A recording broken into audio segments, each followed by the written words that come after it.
She was the official photographer for the Obamas, so all three people in the room have met Barack Obama. So my first assignment with the Urban Spectrum was to photograph Barack Obama. I said, who is Barack Obama? I had an opportunity to actually meet him, and I took a picture with him. And I said, oh my goodness, if he decides to run, he's going to be my candidate for president. Well, you only became a photographer officially later in life.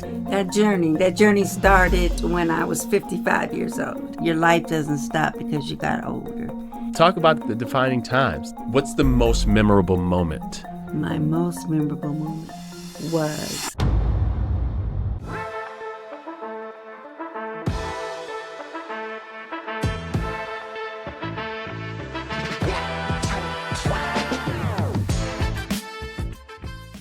Ladies and gentlemen, we have someone who is a titan in their industry. Not only does she own her own publishing company, her book, Defining the Times, won the Independent Publisher Book Award for the U.S. West Mountain Best Regional Nonfiction. She's got another book coming out.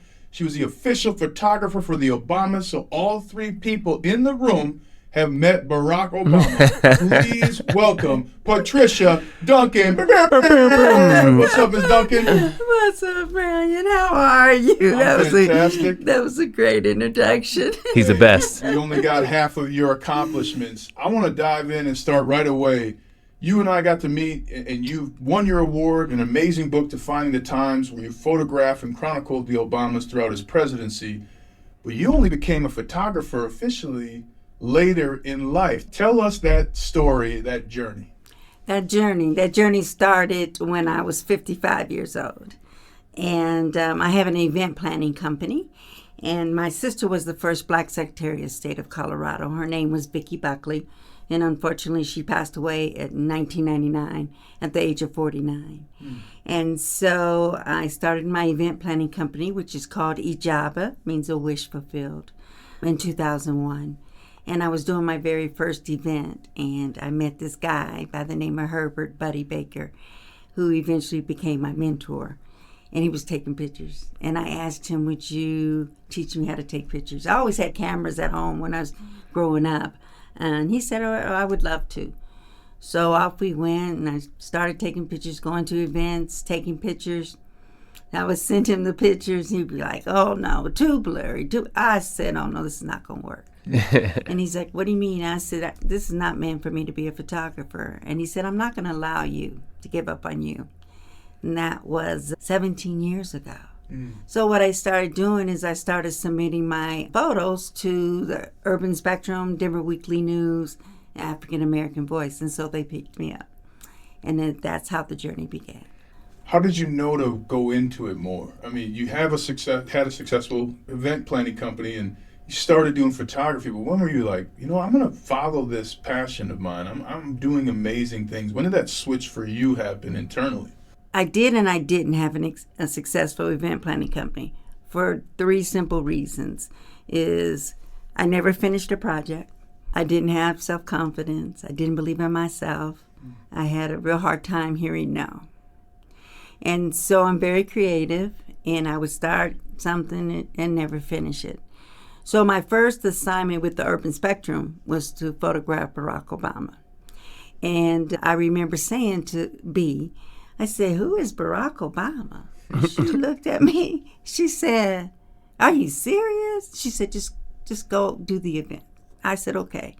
So I did, and then I stopped and I listened to him, and I said, oh my goodness, if he decides to run, he's going to be my candidate for president. And then in March of 2007, I had an opportunity to actually meet him, and I took a picture with him, which is in the book, and I said, oh, this is my new president. This is going to be the president of the United States, and we had a big laugh. So I used my press credentials only for the newspapers. I didn't put them out on social media. And one day I was looking at, I don't know, a rally or something, and the people's faces, the tears, the excitement, people just shaking their heads saying, oh my God, it's possible we're going to have a Black man president. And that's when I decided on that day, I'm going to do a book, and it's going to be on Barack Obama. And you were going to finish it. I was going to finish it. What about photography lights you up? First of all, I like action, movement, so I am what you call an on-location photographer. I don't do weddings. I don't do portraits. I like the movement. I like capturing people's expressions or catching something that no one else is going to look at. With my first book, Defining Moment, I went to East High School. My girlfriend was a teacher at East High School, and she bought a classroom set.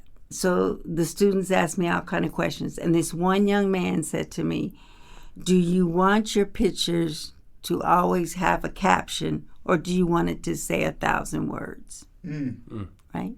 So I said, okay. That changed my whole way of shooting, because now I want, when you look at the picture, what is your story about that picture? Mm-hmm. And that's the piece now that I really love about photography, is for me to get your reaction to the picture.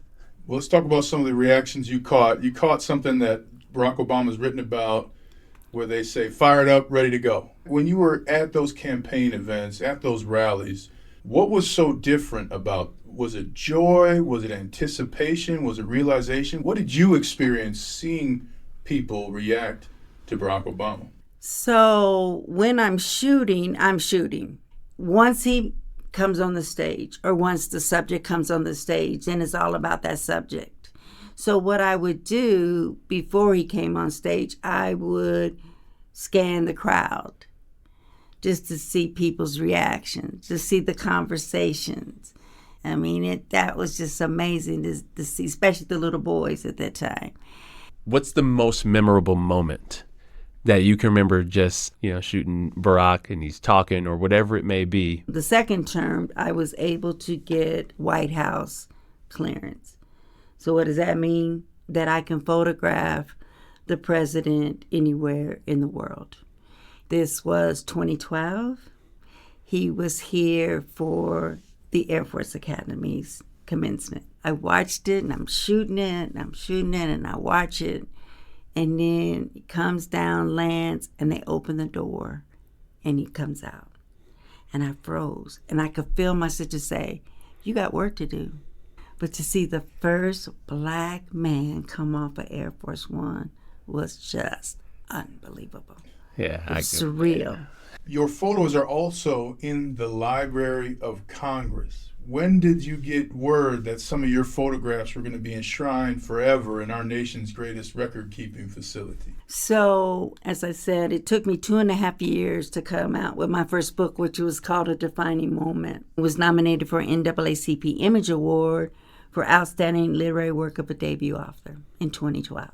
Incredible. In 2013, I sold the book out. I met the man that introduced me to the Librarian of Congress. And he took my book and he said, "I would love for this to be in the Library of Congress."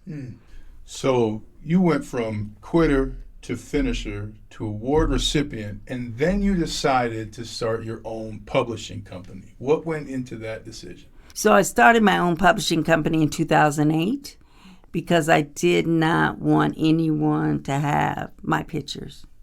So as you guys know about copyright infringement and things like that, and all money's not good money.